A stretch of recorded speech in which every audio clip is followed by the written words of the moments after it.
ළමයි මං ඉස්සලම ඔයාලගෙන් සමාව ඉල්ලනවා. මං හේතුව අන්තිමට කියන්න. හැමදාම මම මේක පටන් ගත්තු විදියට මට අද පටන් ගන්න වෙන්නේ නෑ. හායි මම ෆර්නැන්ඩෝ. එහෙම කියලා පටන් ගන්න. කවදාවත් මම මේ ප්ලේලිස්ට් එක එහෙම පටන් ගන්න වෙයි කියලා හිතුවේ නෑ. දන්නවත් ඊයේ රෑ මට රමේෂ්ගෙන් කෝල් එකක් එනවා. බාරොන් මාමට හුඟක් අසාධ්‍යයි කියලා. වෙලාව රෑ 10 මාර්ට විතර ඇති. අපේ බාරොන් මාම එපිසෝඩ් එක ඊයේ බ්‍රෝඩ්කාස්ට් උනේ රෑ 8ට කිට්ටුව. මං ඊට පස්සේ රමේෂ් එක්ක බාරොන් මාම ඉන්න පුංචි කඩකාමරයට ගියා. ඇත්තම කතාව තමයි බාරොන් මාම මේ වෙද්දී විශ්‍රාම සුවයෙන් ඉන්නේ ගම්පහ ප්‍රදේශයේ. මෙච්චර කල් එයාට රමේෂ් තමයි බැලුවේ. ඊට අමතරව මේ වැඩසටහන විකාශනය වෙන්න ගත්ත කාලේ ඉඳලා මම මේ එපිසෝඩ් වලින් එන හැම රුපියලම එයාට දුන්නා. ඒ වගේම මගෙත් එක්ක එකතු වුණ ලස්සන ෆෑන්ස්ලා ගොඩක් එයාට උදව් කරන්න කැමති වුණා. මගේ අරමුණ එයාගේ කවුරුත් අහපු නැති ලස්සන අත්දැකීම් ටික හරිම අහන් ඉන්න පුළුවන් ලස්සන කතා විදිහට ගොතලා ඕගොල්ලන්ට කියන එක. කොහොම හරි ඊයේ බාරොන් මාමට අමාරු වෙලා රමේෂුන් මායි එතනට යද්දී බාරොන් මාම ඇඳින් බිමට වැටලා හිටියේ.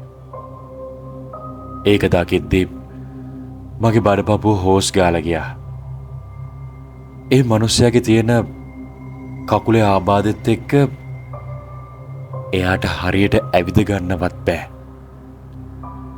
මම රමේෂුයි එකතු වෙලා බාරොන් මාම උස්සලා ඇඳෙන් තිබ්බා. ළමයි ඒ වෙද්දිත් බාරොන් මාම හරි අමුතුයි. කට ඇද වෙලා කොණ්ඩේ අවුල් වෙලා සරම ගැලවෙන්න ඔන්න වෙන්න පොඩ්ඩක් කෙට්ටුත් වෙලාදත් මන්දා.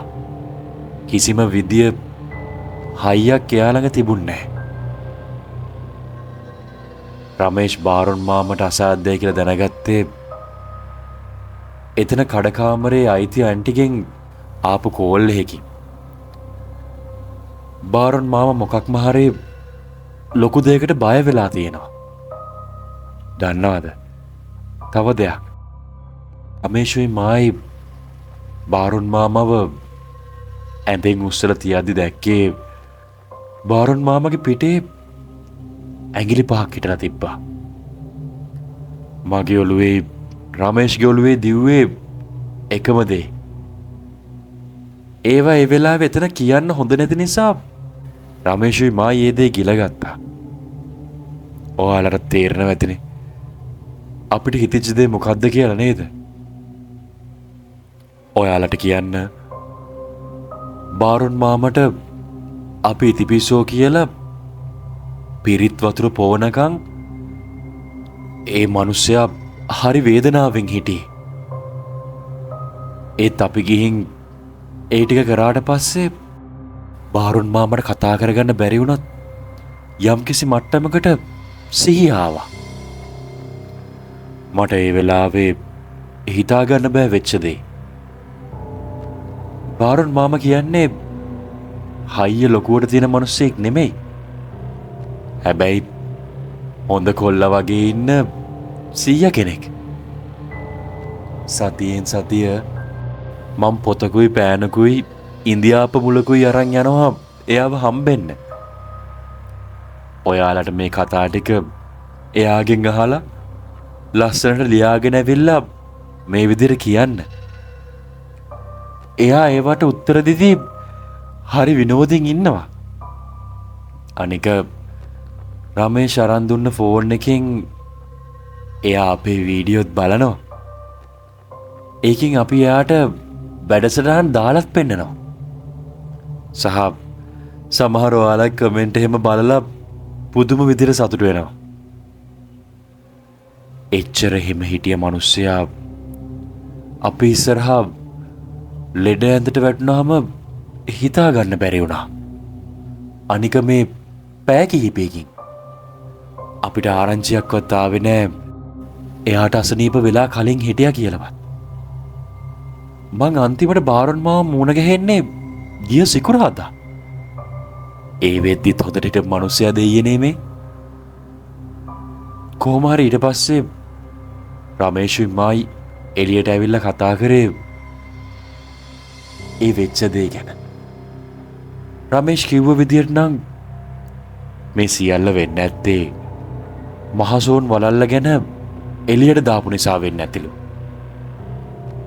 අද මම ඔයාලට කියන්න හිටියෙත් මහසෝන් වලල්ල මෙයාලා කනත්තේ යාවත් කායන කරන්න කරපු වැඩේ. ඔව් ඒක තමයි අද කතාව වෙන්න තිබ්බේ. හැබැයි රමේෂුයි මායි තීරණය කරා මේක ලෝකෙට නොකිය ඉන්න. බාරොන් මාමගේ ජීවිතේ දරුණු තැනක තියෙන්නේ. එයාට මොකක්ම හරි බැල්මක් වැටිලා වගේ. අනික අද වෙනකන් ඔයාලවත් අහලා තිබ්බේ නෑනේ මහසෝන් වලල්ල ගැන. මේ ලෝකේ සමහර රහස් තියෙනවා අපිට එළියට දාන්න බැරි ඒවා. අර මෑතකදී කැලණි ගඟෙන් විශාල ශබ්දයක් ආව කියලා මිනිස්සෙක් එළියට ආවේ. එයත් අද ඔත්පල වෙලාලු. ඔය වගේ දේවල් තියෙනවා අපිට කතා කරන්න හොඳ නැති. මම මේවා එළියට දානකොට ඇත්තටම හිතන්න ඕනේ බලන ඔයාලගේ ආරක්ෂාව. මේක මට කියන අයගේ ආරක්ෂාවත්. මොකද මේව භයානක වැඩ. මට සමා වෙන්න. ඊ එපිසෝඩ් එකෙන් පස්සේ ඔයාලටත් මොන හරි කරදරයක් වුණා නම් එහෙම වුණා නම් මට දැනුම් දෙන්න. මන් ළඟ ඉන්න ගුරුන්නාන්ස කෙනෙක් දාලා හරි ඔයාලගේ ප්‍රශ්න විසඳලා දෙනවා මම.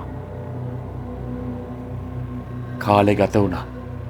ඔහොම අපි කතා කර කර ඉද්දී දන්නවද ඊගාවට වෙච්ච දේ? අපිට කඩකාමරේ ඇතුලෙන් ඇහුණා පිස්සු බල්ලෙක් වගේ බාරොන් මාම උඩුබුරනවා. හරියට නිකම් ඔව් බල්ලෙක් වගේමයි. අපි කරපු වැඩේ මගේ හේ ඉන්න යාළුවෙක් වෙන ඩොක්ටර් ධනුෂ්කට එන්න කිව්වා.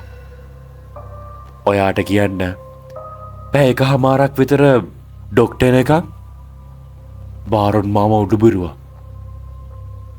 ඩොක්ටර් ආවට පස්සේ ඩොක්ටර් නම් අපිට කිව්වේ මෙයාට ජලබීතිකාවට වගේ ඇවිල්ලාලු. ඒත් එක්කම ෆිට් එකත් අල්ලලා තියෙනවලු. මට වේ වෙන කිසිම දෙයක් හිතාගන්න බැරි වුණා. ඒවට බෙහෙත් වලටයි ප්‍රයිවට් ක්ලිනික් වලටයි බාර දීලා වැඩ ඉවර වෙනකොට පාන්දර 3යි. ළමයි මට සමා වෙන්න. මට මෙතනින් ඉස්සරහට බාරොන් මාම ගැන ඔයාලට කියන්න වෙන්නේ නැහැ. අද විතරක් මේ වෙච්ච දේ අහලා ඔයාලට බාරොන් මාම වෙනුවෙන් තියන්න පුළුවන් ලස්සන කමෙන්ට් එකක් නැත්තම් මතකයක් තියාගෙන යන්න. බය වෙන්න එපා. මේ channel එක නවත්තන්නේ නැහැ. මම අලුත් කතා මාලාවක් එක්ක එන්න ලෑස්ති මේ වෙද්දිත්. කොහොමත් ඒ සියල්ල මම ලෑස්ති කරලා තියෙන්නේ. හෙට ඉඳලා ඒකට එකතු වෙමු. එහෙනම් මට ඔයාලව හම්බුනේ බාරොන් මාමගෙන්. බොහොම පිං එපිසෝඩ් 36ක් තිස්සේ මාත් එක්ක හිටියට. ඒ වගේම බාරොන් මාමට උදව් කරන්න කැමති කවුරුම හරි ඉන්නවා නම් මම දාන්නම් අපේ හොට්ලයින් එක මේ කතාවේ ඩිස්ක්‍රිප්ෂන් එකේ. මේ වීඩියෝ එකේ ඩිස්ක්‍රිප්ෂන් එක ඔයා තියෙන තැන දන්නවා ඇතිනේ. ඒකේ උඩින්ම මම බාරොන් මාමට උදව් කරන්න කැමති අය කියලා ටයිටල් එක දාලාම දාන්නම්. මැසේජ් එකක් දාන්න. WhatsApp එකක් දාන්න. බාරොන් මාමගේ බෙහෙත් වලටයි කෑම බීම් වලටයි ලොකු ගාණක් යනවා. ආදරය කරන හැමෝගෙම කරන ආදරණීය ඉල්ලීමක් මේක. අපි ආයිත් හෙට හම්බෙමු. අලුත් ලස්සන කතාවකින්. හැමෝම ආදරෙන් බාරොන් මාමට සමුදෙමු.